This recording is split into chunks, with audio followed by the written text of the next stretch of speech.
여러분, 성 아우구스티누스의 고백록 하면 뭐가 떠오르시나요? 아마 대부분 좀 딱딱하고 오래된 종교 서적, 그런 이미지를 먼저 떠올리실 거예요. 그런데요, 만약 이 책이 사실은 역사상 최초의 그리고 가장 적나라한 심리 자서전 중 하나라면 어떨까요? 오늘 우리가 함께 들여다볼 이야기는 바로 그거예요. 무려 1600년 전에 한 남자가 진짜 나를 찾기 위해 벌였던 그 처절한 여정, 그 이야기 속으로 한번 들어가 보시죠. 자, 바로 이 문장.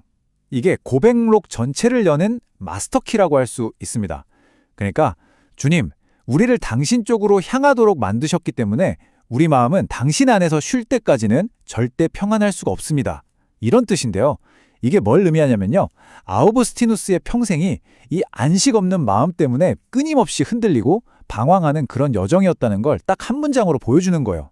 모든 문제의 시작점이죠. 시간을 거슬러 올라가 보죠. 4세기 로마 제국의 북아프리카입니다.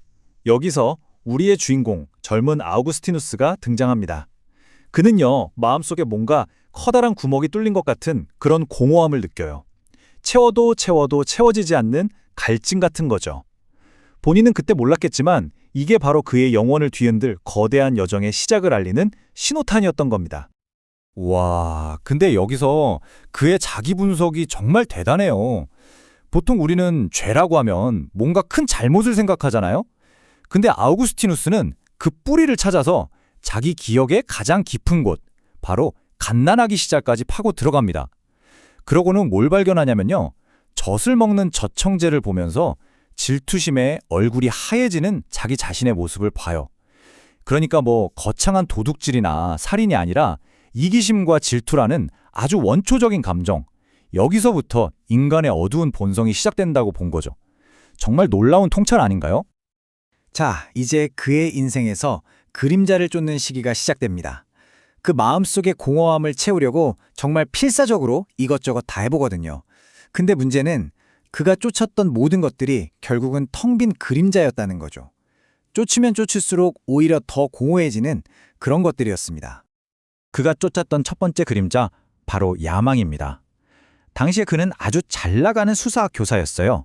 말하자면 스타 강사 같은 거죠. 자기의 그 뛰어난 말솜씨로 명예, 돈, 지위 다 얻습니다. 근데 정작 자기 마음속에서는 계속 이런 생각이 드는 거예요. 이거 다 허영심 아닌가? 사람들 박수갈채 위에 세워진 언제 무너질지 모르는 미끄러운 길 아닌가? 하고 말이죠. 두 번째 그림자는 정욕이었어요.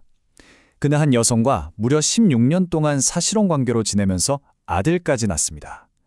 스스로를 정욕의 노예라고 부를 정도로 육체적 쾌락에 빠져 살았죠. 하지만 이 관계가 그에게 준 건 결국 깊은 슬픔뿐이었어요. 특히 나중에 신분 상승을 위해 어쩔 수 없이 그 여인을 떠나보내야 했을 때 정말 가슴이 찢어지는 고통을 겪습니다. 자, 야망, 정욕, 그리고 마지막 세 번째 그림자는 바로 지성에 대한 자만이었습니다. 그는 똑똑한 사람이었으니까 지적인 걸로 이 공허함을 해결해 보려고 해요. 그래서 당시에 엄청 유행하던 마니교라는 사상에 9년 동안이나 푹 빠져 지냅니다. 선과 악이 싸운다는 그런 이원론적인 철학이었는데 처음엔 뭔가 대단한 답이 있는 것 같았겠죠. 근데 파고들면 파고들수록 깨닫게 되는 거예요. 아, 이것도 결국 텅 빈 껍데기구나. 그럴듯해 보이지만 실체 없는 환상이구나 하고요. 이 시기를 아우구스티누스 본인이 이렇게 요약합니다. 나는 쾌락, 숭고함, 진리를 찾으려고 발버둥 쳤는데 결국 떨어진 곳은 슬픔과 혼란, 오류의 구렁텅이었다. 정말 가슴 아픈 말이죠. 평화를 찾으려고 택했던 모든 길이 오히려 그를 평화로부터 점점 더 멀어지게 만들었던 겁니다. 자, 이제 그의 방황은 막다른 길에 다다릅니다. 위기의 정점, 그의 영혼이 가장 깊은 심연으로 떨어지는 순간이죠. 이때쯤이면 그도 머리로는 뭘 해야 할지 알았어요. 지식의 문제가 아니었던 거죠. 진짜 문제는 자기 마음대로 안 되는 자기 자신의 의지였습니다. 바로 이 지점에서 아우구스티누스는 정말 기이한 현상을 발견하고는 충격에 빠집니다. 한번 들어보세요. 내 마음이 내 손한테 움직여! 라고 명령하면 손은 바로 움직이잖아요. 몸은 마음의 명령을 즉시 따릅니다. 그쵸?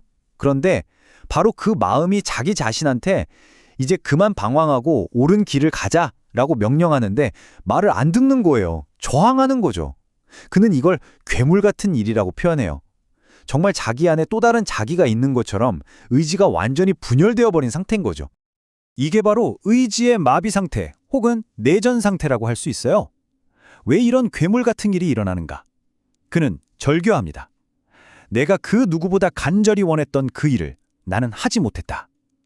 오랜 습관이라는 사슬에 꽁꽁 묶여서 자기 자신과 싸우느라 한 발짝도 앞으로 나아가지 못하는 덫에 갇혀버린 거예요. 자기 힘으로는 절대 빠져나올 수 없는 절망적인 상황이었죠. 자, 이제 이 모든 고통과 방황의 끝, 이야기의 클라이막스로 가보겠습니다. 그런데 정말 아이러니한 건요, 이 모든 걸 해결한 돌파구가 그의 처절한 노력이 아니라 모든 걸 포기하고 항복해버린 바로 그 순간에 찾아왔다는 겁니다. 장면은 밀라노에 있는 한 정원입니다. 무화과 나무 아래에서 아우구스티누스는 그야말로 오열하고 있었어요. 나는 왜 변하지 못하는가? 나는 왜 이 모양인가? 하는 그 지독한 무력감에 사로잡혀서 마음이 완전히 갈기갈기 찢어지고 있었던 거죠. 그렇게 절망의 밑바닥에서 울고 있는데 갑자기 어디선가 아이들이 노래하는 소리가 들려와요. 톨레레게 톨레레게, 라틴어인데 집어들고 읽어라, 집어들고 읽어라 이런 뜻이에요. 그 순간 아우구스티누스는 이걸 그냥 아이들 노랫소리가 아니라 신이 자기에게 내리는 명령이라고 직감합니다. 그래서 정신없이 달려가서 옆에 놓여있던 성경, 그 중에서도 사도 바오로의 서간을 집어들고는 아무데나 확 펼쳐요. 그리고 그의 눈에 처음으로 들어온 구절을 읽게 됩니다. 정말 이 사소해 보이는 우연이 어떻게 한 사람의 인생을 180도 바꿔놓을 수 있었을까요? 그가 읽은 구절은 바로 이것이었습니다. 이 글자들이 그의 눈에 들어오는 바로 그 순간 그의 마음속에 있던 모든 의심과 불안의 안개가 싹 거쳤다고 합니다. 그 길고 길었던 내면의 전쟁이 그냥 그 자리에서 끝나버린 거예요. 정말 놀랍죠? 자, 이제 그의 기나긴 여정의 마지막 장입니다. 바로 안식을 찾는 단계죠. 그토록 쉴 곳을 찾아 헤매던 마음이 마침내 돌아갈 집을, 자신의 방향을 찾은 겁니다. 그 정원에서의 사건 이후 놀라운 일이 벌어집니다.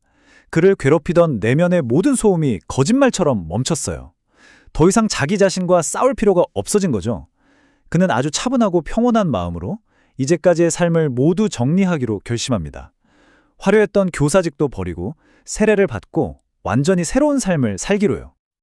그리고 여기에 정말 가슴 뭉클한 이야기가 하나 더 있습니다. 바로 그의 어머니 모니카의 이야기예요. 평생을 정말 수십 년 동안 눈물로 아들의 회심을 위해 기도했던 분이거든요. 아들이 변한 모습을 본 그녀는 이렇게 말합니다. 하느님께서 내 기도를 넘치게 들어주셨으니 내가 이 세상에서 더할 일이 무엇이 있겠느냐. 자신의 평생 소원이자 사명이 완수되었다고 느낀 거죠. 그리고 정말 며칠 지나지 않아서 그녀는 아주 평화롭게 눈을 감습니다. 아우구스티누스의 고백은 결국 자기 자신을 알기 위한 치열한 여정이었습니다. 그렇다면 여러분의 고백은 무엇을 드러낼까요? 무려 1600년 전의 이 이야기가 오늘날 우리 마음을 울리는 건 이게 단순히 한 개인의 이야기가 아니기 때문일 겁니다.